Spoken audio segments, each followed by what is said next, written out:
No, I did not suddenly fall prey to insomnia. In fact, my family always jokes about how I would probably sleep through an airstrike as well, and I never denied the fact until 45 days ago.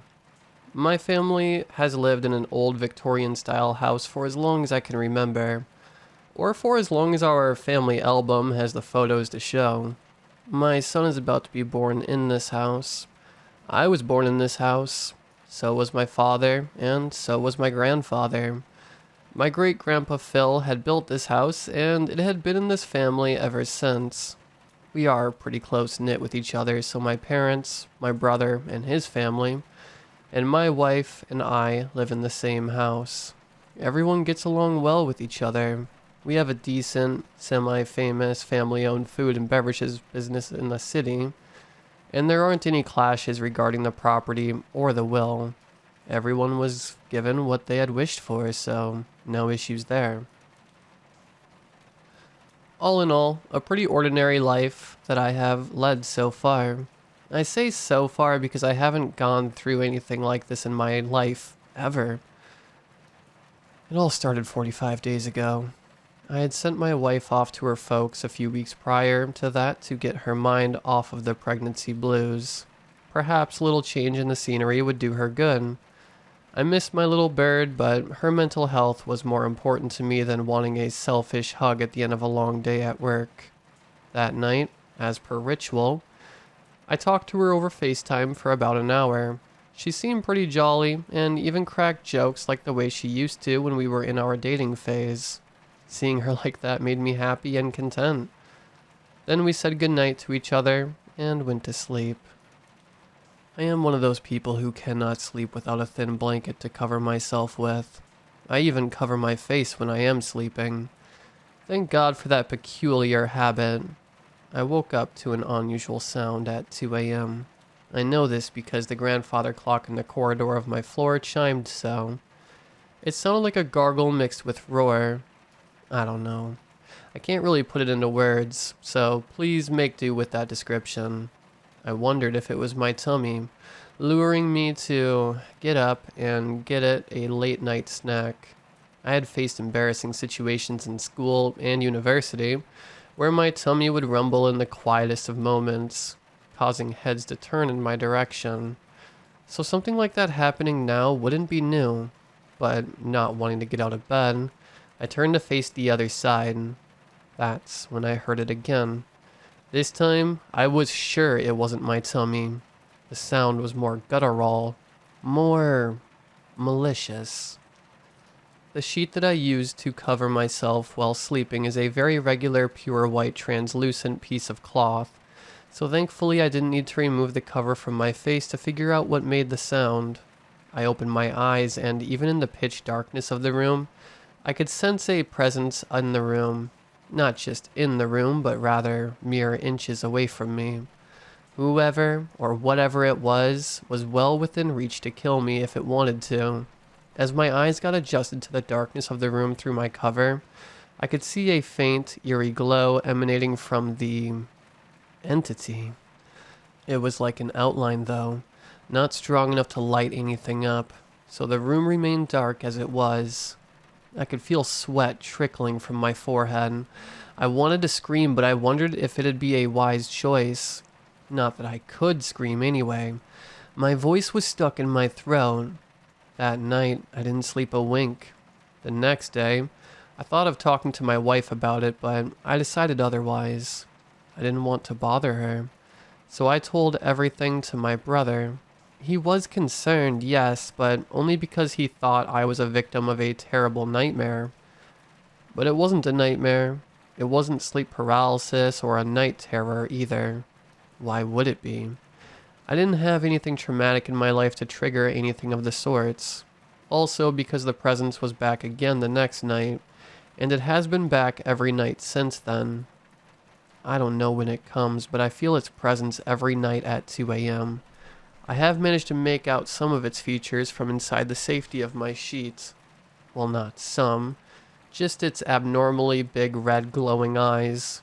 It doesn't do anything. It just stands inches away from me.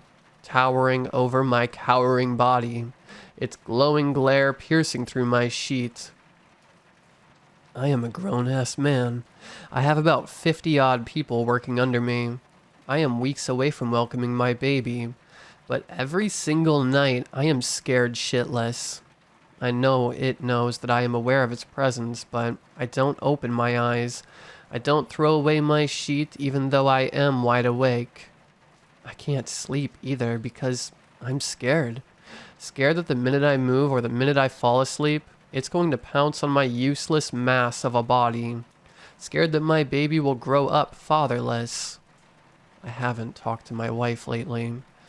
I don't want her to see me. I look close to a zombie. My parents are worried. My brother keeps trying to crack jokes to make me feel better. My nieces try to get me to play with them, but nothing helps. Because I know what awaits me at night. Every time I close my eyes, I picture those glowing red eyes staring into my eyes. Just the thought of it sends chills down my spine. I don't know for how long I can maintain whatever little sanity I have left in me. If there's anyone who has had a similar experience with this entity, please let me know. I want to sleep. I want to be able to talk to my wife. I want to hold my son. Please help me. Update. I came back home last evening to my wife sitting on the couch, talking to my mom. She was playfully complaining about how I had forgotten her and was probably reliving my days as a bachelor. She had every right to complain, but her complaints soon changed into concern when she saw me standing halfway across the living room. She pestered me to tell her what's wrong. I made shit up about work being a bit hectic. I was happy to see my lovely wife, but fear soon crept in as I realized what might happen once we retire for the night. I asked her, almost annoyed as to why she came back, and she said she missed me because I hadn't talked to her for over 2 weeks. The slight rise in my tone had triggered her pregnancy emotions. I could see tears pooling in her eyes. I hugged her, and to my zombified self, that hug felt like heaven. Throughout evening, I did a mental countdown. I was scared to let my wife into my room. I even suggested her to take the guest room so that she could have the whole bed to herself. Weak excuse, I know, but she wanted to sleep in my safe arms. Safe, yeah, right. At bedtime, my wife snuggled up next to me and drifted off to sleep like a baby. Having her next to me was both a relief and a trigger to my impending fear. I closed my eyes, trying to catch some sleep if possible. Like clockwork, I woke up to the gargle roar of the entity, but this time there was something else as well. I heard my wife whimpering. That was enough for me to come out of my castle of cowardice. I threw off my sheet to see what was wrong. My wife was like a log, but she was hyperventilating. Between vehement sobs, she managed to mouth some words. Babe, you see it too, right? Tell me it's a dream. My immediate reaction was very selfish. I was kind of relieved that the whole ordeal that I was going through was not a prolonged nightmare after all. My wife could see the entity as well. Then reality hit me like a truck. My wife could see the entity as well. Both of us were freaking out. I tried to think straight between my wife's sobs and the entity's silent roars. That's when I saw the entity for the first time. I don't know what I was expecting, but this thing, it was close to 7 feet, with those glowing red eyes I had always seen from inside my cover, and gangly arms. But this time it was standing next to me. It had shifted its position and was towering over my wife instead. It had its slender arms placed on my wife's very pregnant belly. It was caressing her belly as if it was a pet or something. Its glowing eyes were still directed at me, though. It kept staring at me for what felt like hours, but might as well have been mere seconds. It seemed as though I was in a trance, but that was broken by my wife's blood-curdling screams. I looked at her. Her face was twisted in an expression of pure pain and horror. And then I saw it. The entity's hands were no longer caressing her belly. They were now inside her, as if it wasn't human skin, flesh, and bones, rather water that they had penetrated. My wife looked at me, her eyes begging me to help, but I did nothing. I kept staring to and from her belly and the entity, hoping for help myself. And then it yanked my baby out. My beautiful baby boy was now in the arms of this creature, and I could do nothing. I could do nothing except stare at horror while my wife lay in a pool of blood, crying the most dreadful cries I have ever heard. By the time my family came up to my room, it was too late. The entity was gone, and so was our baby.